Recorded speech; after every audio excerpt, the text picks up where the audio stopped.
Bonjour, c'est Martine Gaillet de Strasbourg. Bienvenue à notre rendez-vous hebdomadaire à votre santé. L'arbre respiratoire inférieur est constitué de la trachée, des bronches, des bronchioles et des alvéoles pulmonaires. À la différence de celle des bronches, la paroi des bronchioles est dépourvue de cartilage, mais constituée de fibres élastiques et de muscles lisses. La bronchiolite aiguë est une maladie caractérisée par une inflammation des bronchioles d'origine habituellement infectieuse.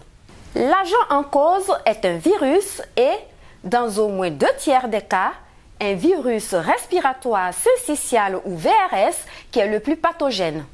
La bronchiolite atteint surtout les nourrissons et particulièrement ceux qui ont moins de 6 mois. Elle est très fréquente et survient par épidémie pendant la période la plus froide de l'année. Une exposition à la fumée de tabac en augmente le risque. Si les nourrissons peuvent bien sûr se contaminer entre eux, ce sont en général les enfants plus âgés et les adultes qui leur transmettent le virus. La contamination s'effectue soit par inhalation de micro-gouttelettes émises par la toux et la parole, soit plus souvent par des mains ou des objets contaminés par des micro-gouttelettes et venant toucher le nourrisson. L'infection commence par une rhinopharyngite. Alors qu'elle évolue en général comme une infection respiratoire bénigne chez l'enfant et l'adulte, cette infection virale a tendance à donner un tableau plus sévère chez le nourrisson avec une atteinte diffuse portant principalement sur les bronchioles. Ces conduits respiratoires fins s'obstruent plus facilement que les bronches.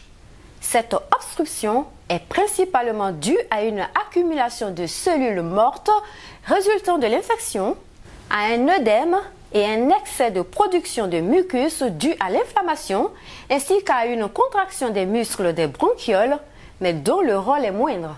Le nourrisson malade présente une toux non productive ou sèche, sous la forme d'accès ou quinte, comme lors de la coqueluche et entraînant parfois des vomissements. On voit qu'il a du mal à respirer et surtout lors de l'expiration. C'est comme un frein expiratoire. Un petit sifflement est parfois audible. Sa respiration est plus rapide et d'amplitude réduite. Mais son état général reste bon et sa température est souvent normale ou tout au plus légèrement élevée. L'évolution spontanée de la bronchiolite du nourrisson est le plus souvent favorable. Elle guérit habituellement en 5 à 10 jours. Mais, dans un peu moins de 5% des cas, une hospitalisation est nécessaire, surtout chez les enfants âgés de moins de 2 mois ou particulièrement fragiles. Les signes de gravité sont les suivants. Une respiration devenue vraiment superficielle et parfois associée à un gênement expiratoire, une transpiration abondante, des accès de coloration bleutée ou cyanose des lèvres et des ongles, une diminution de la vigilance et un affaiblissement du tonus musculaire. La bronchiolite aiguë virale ne nécessite pas d'antibiotiques, mais des mesures destinées à améliorer l'état du nourrisson. L'enfant doit être légèrement incliné vers l'avant. Il faut veiller à ce qu'il soit bien hydraté. Son alimentation doit être fractionnée avec 1 à 2 prises supplémentaires. Une aspiration des mucosités nasales est utile lorsque le nez est encombré, ce qui est fréquent chez les jeunes nourrissons. Elle doit être effectuée avant la tétée. Enfin, une kinésithérapie respiratoire pendant quelques jours est une aide thérapeutique efficace à raison d'1 à 2 séances par jour et à distance des repas.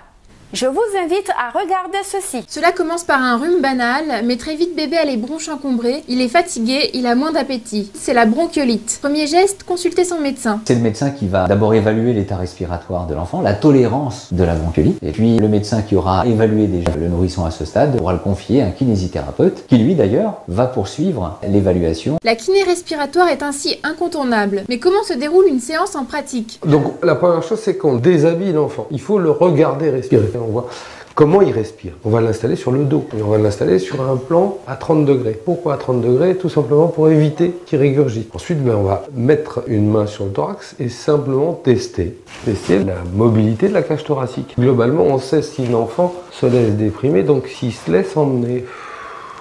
Quand votre bébé a une bronchiolite, la respiration est difficile. Il est toujours en train de chercher de l'air parce qu'il n'arrive pas à le souffler. En même temps, on va tester l'intégrité des côtes. On va s'assurer qu'il n'y a pas une douleur. Ensuite, on va regarder s'il a mal au ventre. Bon, on va appuyer un petit peu sur son ventre. Une fois que le kinésithérapeute a effectué ses observations et ses contrôles, il peut débuter la kiné respiratoire en toute sécurité. On va avoir une poussée synchrone des deux mains.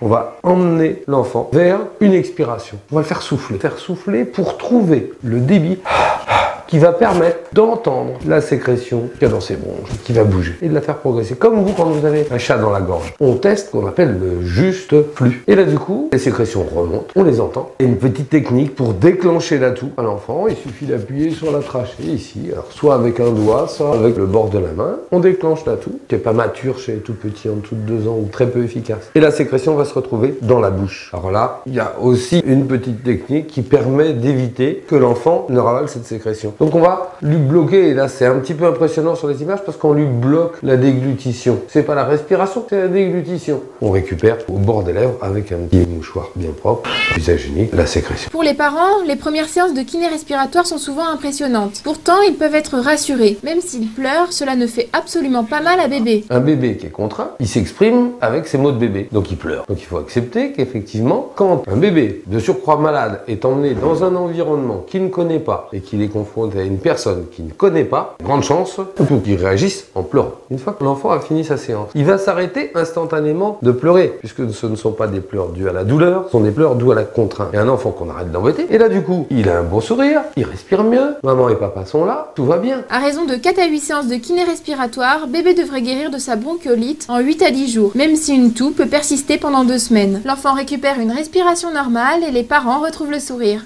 Je vous remercie de votre attention.